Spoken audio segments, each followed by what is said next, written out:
Buenas tardes. Voy a presentar el trabajo que he realizado en el Instituto de Química de la Universidad de Sao Paulo. Este trabajo consiste en el estudio de la interacción de un fragmento peptídico del receptor tipo 1 de angiotensina humano y sistemas miméticos de membrana biológica. Bueno, los receptores de angiotensina pertenecen a la familia de receptores acoplados a la proteína G. Son dos clases farmacológicas del receptor de angiotensina. Son los tipos AT1 y AT2. Aquí en la figura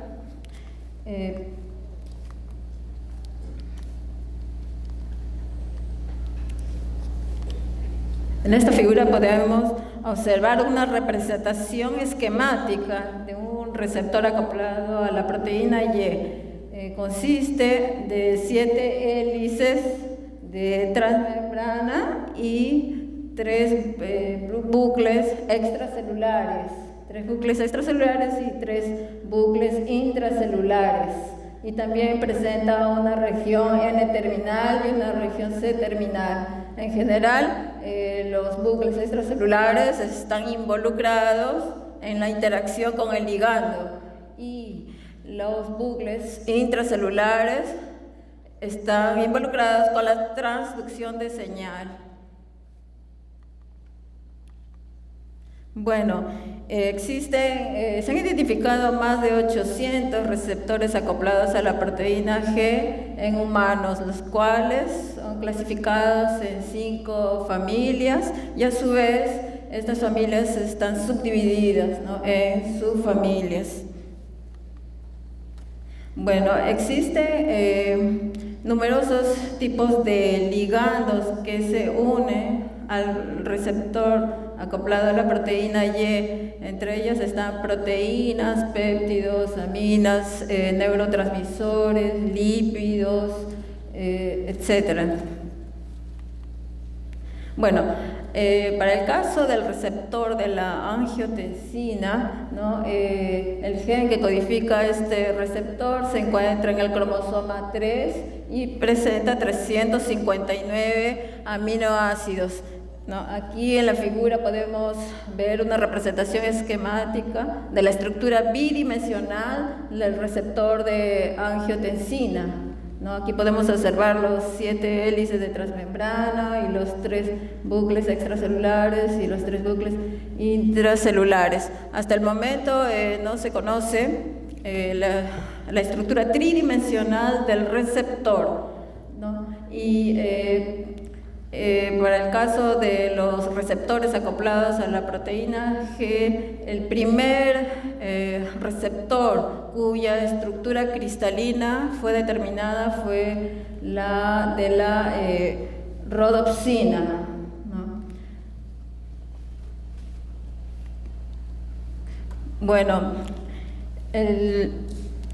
la teoría de compartimiento de membrana nos explica, ¿no?, cómo una hormona peptídica se une a su receptor, ¿no? Y esta teoría plantea de que cuando la hormona peptídica está en solución, tiene una conformación aleatoria, ¿no? Y luego cuando interactúa con la membrana plasmática, esta membrana induce un cambio conformacional del péptido. En este caso, una conformación biológicamente activa, de tal forma que el péptido se une a su receptor, lo cual lleva a la transducción de señal. Bueno, existen estudios numerosos sobre la interacción del péptido con su receptor, pero estos estudios son realizados generalmente en modelo animal, en este caso en roedores. Aquí podemos observar un modelo de la interacción del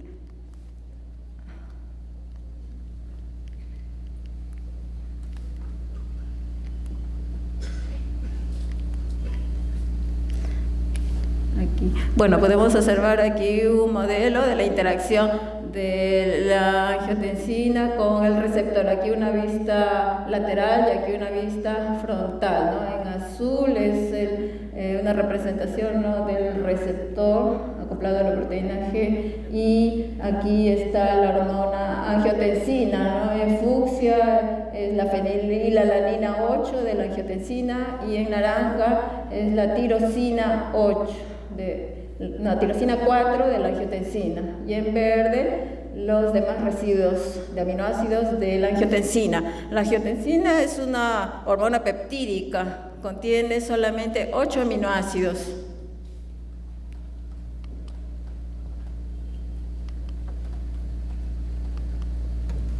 Bueno, aquí esta figura muestra una vista frontal del receptor de angiotensina,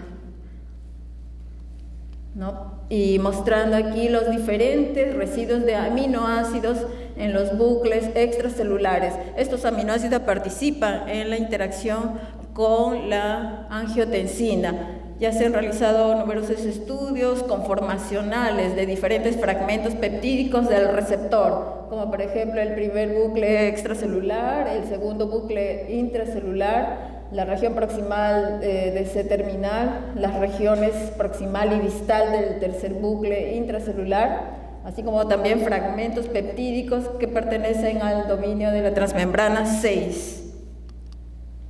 Bueno, hay un estudio también que fue realizado de la interacción de la hormona peptídica con el receptor de angiotensina humano. En este caso fue, por ejemplo, determinado, ¿no?, de que existe una interacción hidrofóbica de la valina 3 de la angiotensina con algunos aminoácidos del receptor, ¿no? Y por otro lado también fue determinado que la arginina 2 de la angiotensina forma puentes de hidrógeno con el aspartato 281 y el aspartato 283. Por otro lado también fueron identificadas puentes de hidrógeno de la arginina 167 con la tirosina 4 y histidina 6 de la angiotensina, así como también puentes de hidrógeno del grupo carboxila de la angiotensina con la lisina 199.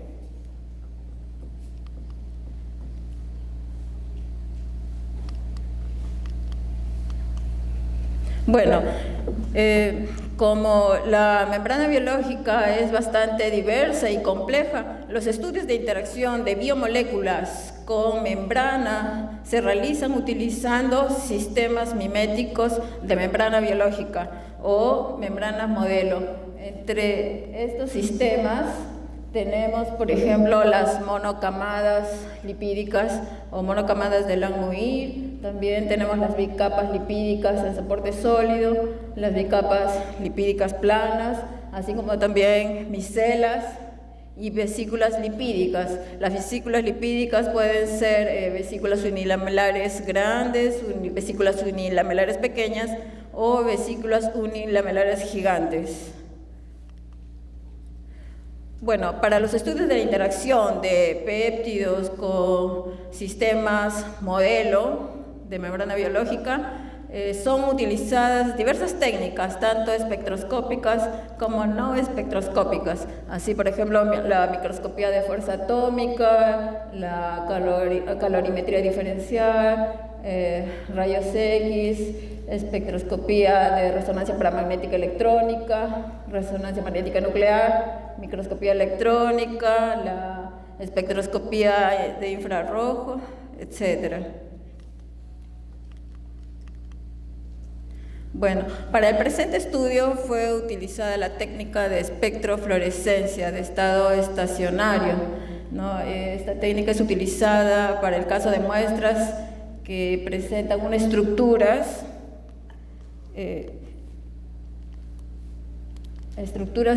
policíclicas, como muestra esta figura, ¿no?, y que presentan electrones deslocalizados en enlaces dobles conjugados.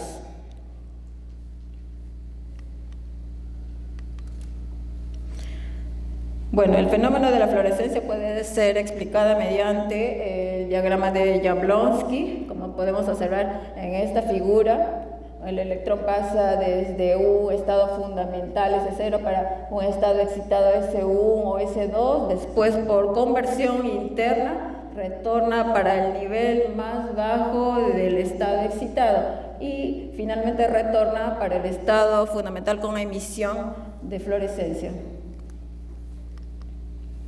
Bueno, para el caso de proteínas, estas consisten de aminoácidos. Hay algunos aminoácidos que tienen propiedad fluorescente y estos aminoácidos son el triptófano, la tirosina y la fenilalanina, siendo que el triptófano presenta mayor rendimiento cuántico. Bueno, y el triptófano se caracteriza porque tiene carácter anfipático debido al anillo de indol en su estructura. Este es el anillo de indol, ¿no? Y el grupo imino tiene capacidad de formar puentes de hidrógeno con moléculas del solvente, ¿no? Y esta característica es muy importante para los estudios de interacción de moléculas con las membranas. Bueno, para el presente estudio fue realizado medidas de fluorescencia con un fragmento peptídico del primer bucle extracelular del receptor de angiotensina 2. Podemos observar, ¿no?, que este péptido tiene su estructura, el residuo de triptófano en la posición 94. Además, también contiene otros residuos aromáticos como tirosina y fenilalanina, ¿no? Y en total tiene 44% de residuos aromáticos, ¿no? Y es muy importante para realizar los estudios de fluorescencia. Bueno, y se prepararon sistemas miméticos de membrana biológica, fueron preparadas micelas a partir de los lisofosfolípidos, lisofosfatidilcolina de carácter suiteriónico y lisofosfatidilglicerol de carácter aniónico. Así también fueron preparadas vesículas unilamelares grandes a partir de los fosfolípidos POPC, palmitoil oleoil fosfatidilcolina de carácter suiteriónico y POPG, palmitoil oleil fosfatidilglicerol de carácter aniónico. Bueno, aquí esta figura muestra, ¿no?, el proceso de preparación de las vesículas unilamelares grandes, ¿no? Primero fueron preparadas a partir de una solución de fosfolípidos en cloroformio. El cloroformio fue evaporado utilizando un flujo de nitrógeno gaseoso, formándose así una película de fosfolípido.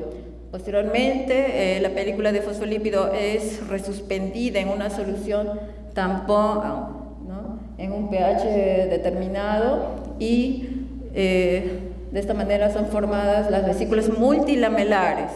Después, esta solución de vesículas son sometidas a extrusión, ¿no?, utilizando una membrana de policarbonato de 100 nanómetros de poros.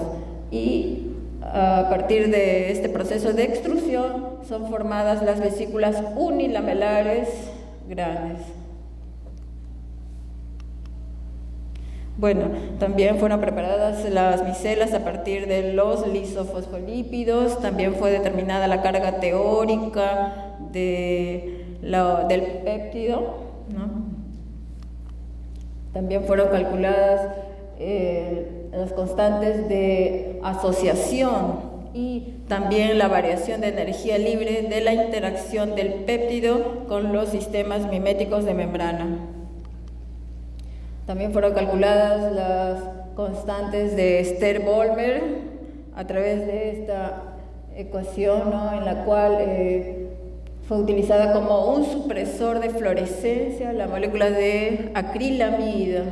La acrilamida tiene carácter acuasoluble, ¿no? A partir de la ecuación podemos observar que Q sería la concentración de la molécula supresora, en este caso acrilamida, F0, la intensidad de fluorescencia del fluoróforo, medida en la ausencia del supresor. F, intensidad de fluorescencia en una concentración determinada de la molécula supresora. Y KSB es la constante de Stern-Bolmer. Este parámetro es muy importante, ¿no?, para determinar la interacción de las moléculas, ¿no?, con las membranas.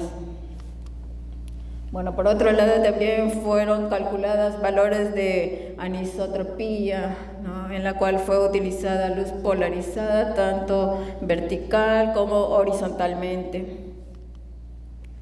Aquí tenemos la ecuación, ¿no?, la fórmula para calcular la anisotropía de fluorescencia, donde IBB sería la emisión de la fluorescencia cuando la luz de excitación es polarizada verticalmente y la luz de emisión también es polarizada verticalmente.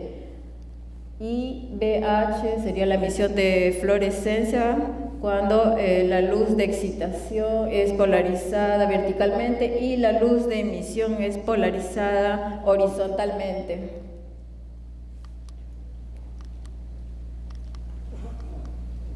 La anisotropía de fluorescencia está relacionada al movimiento de difusión rotacional. Por tanto, cuando el fluoróforo está unido a la proteína, este movimiento rotacional es más lento. Por lo tanto, el valor de anisotropía es mayor que cuando el fluoróforo está en solución. Cuando el fluoróforo está en solución, el valor de anisotropía es próximo de 0. Bueno, aquí está el equipo del espectrómetro de fluorescencia, donde fueron realizadas las medidas, fueron utilizadas celdas de cuarzo. Aquí.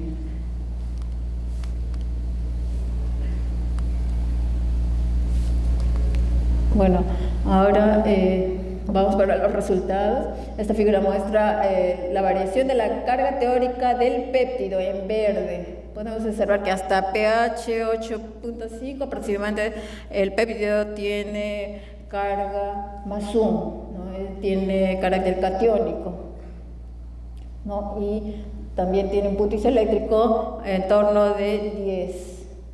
Aquí en esta figura podemos observar los espectros de absorbancia y de fluorescencia del péptido, ¿no? Y a partir de estos resultados, ¿no?, fueron determinados el desplazamiento de Stokes, que fue de 65 nanómetros, ¿no? El desplazamiento de Stokes sería la diferencia, ¿no?, de la longitud de onda de emisión máxima de fluorescencia menos la longitud de onda de la absorbancia máxima. Esta figura muestra los valores, los espectros de fluorescencia del péptido en diferentes pHs. ¿No? Podemos observar una disminución de las intensidades de fluorescencia con el aumento del pH, ¿no? Y bueno, estas variaciones de las intensidades de la fluorescencia no es debido a la ionización de los residuos de aminoácidos.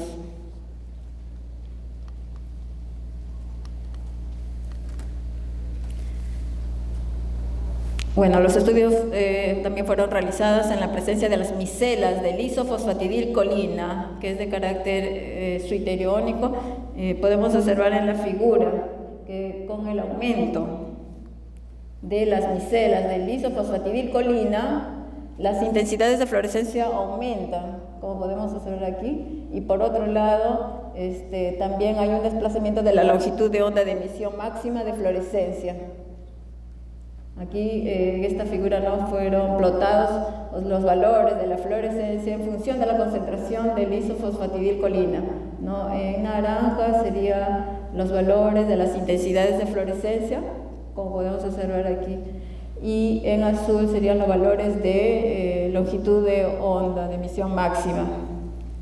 ¿No? Estas variaciones espectrales nos indican que el péptido se une, ¿no?, interactúa con las micelas. También los estudios fueron realizados con micelas mixtas aniónicas de lisofosfatidilcolina y lisofosfatidilglicerol. Y similarmente también hemos observado que las intensidades de fluorescencia aumentan y también hubo desplazamiento de las longitudes de onda de emisión máxima. Los estudios también fueron realizados con las vesículas unilamelares grandes de POPC. En este caso, como estas vesículas tienen carácter suiteriónico, como podemos observar aquí en la figura, las intensidades de fluorescencia no aumentaron nítidamente como en el caso de las micelas, ¿no? Pero sí fue observado un ligero desplazamiento de las longitudes de onda de emisión máxima. Para el caso de las vesículas mixtas aniónicas de POPC y POPG, sí fueron observadas notoriamente aumentos de la intensidad de la fluorescencia y también como podemos observar aquí en fucsia y aquí en verde serían los valores de la longitud de onda de emisión máxima. También mostró variación, ¿no?, tanto en la intensidad de fluorescencia como en la longitud de onda, ¿no? Y estas variaciones nos muestran, ¿no?, que el péptido en sí interactúa con los sistemas modelo de membrana. Bueno, esta tabla nos muestra los valores calculados de la constante de asociación y también los valores de la variación de energía libre calculados para la interacción, ¿no? Podemos observar que en el caso de las micelas, ¿no?, los valores, la micela de lisofosfatidilcolina fue bastante similar, ¿no?, para el caso también de las vesículas mixtas de POPC y POPG, ¿no? Estos valores muestran, ¿no?, interacción del péptido con la membrana, y este valor, como podemos observar en la tabla, fue mayor, ¿no?, para el caso de la micela mixta de LPC y de LPG. Bueno, también fueron realizados estudios de supresión de la fluorescencia, utilizando acrilamida como molécula supresora de la fluorescencia. Podemos observar aquí los diferentes espectros de fluorescencia del péptido en la presencia de la acrilamida. Cuando aumenta la concentración del péptido, podemos observar una disminución de las intensidades de fluorescencia, pero no se observa desplazamiento de la longitud de onda de emisión máxima de la fluorescencia.